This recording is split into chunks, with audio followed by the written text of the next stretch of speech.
In today's video, I'm going to teach you how to add newsletter sign up in Google Sites. If you want visitors to easily subscribe to updates, adding a simple sign up form right on your site is a clean, reliable solution. All you need is your Google site and access to Google Forms, which work seamlessly together. Start by opening Google Sites and editing the page where you want the sign up to appear. Think about where it will be most visible and helpful, like your homepage, an updates page, or a dedicated subscribe page. Enter edit mode so you can make changes to the layout and add content to that section of the page.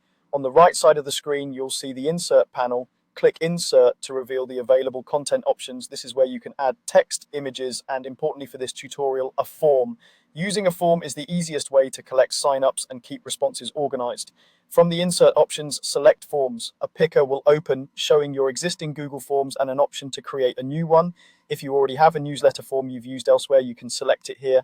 Otherwise, choose to create a new Google form designed specifically for newsletter signups. Keep it simple, add fields like name and email, and mark the email field as required so you don't miss essential information. Use the form's description to briefly explain what subscribers can expect, such as how often you'll send updates and what kind of content they'll receive. It's also a good idea to include a short consent note that makes it clear they're agreeing to receive emails. Within the form, you can enable email validation to ensure people enter a proper address, and you can personalize the theme to match your site's look for a more polished feel. Avoid asking for sensitive information you don't need. Limiting it to name and email typically improves sign-up rates. Once your form is ready, click Insert to add it to your page.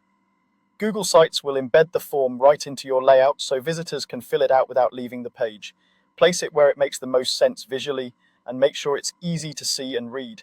From here, your sign-up area is fully functional. Responses will be collected in the Forms Responses tab, and you can connect them to a spreadsheet later if you prefer to organize them there. That's all it takes to add a newsletter sign-up to your Google site. Keep the form focused, make the purpose clear, and your visitors will find it easy to subscribe.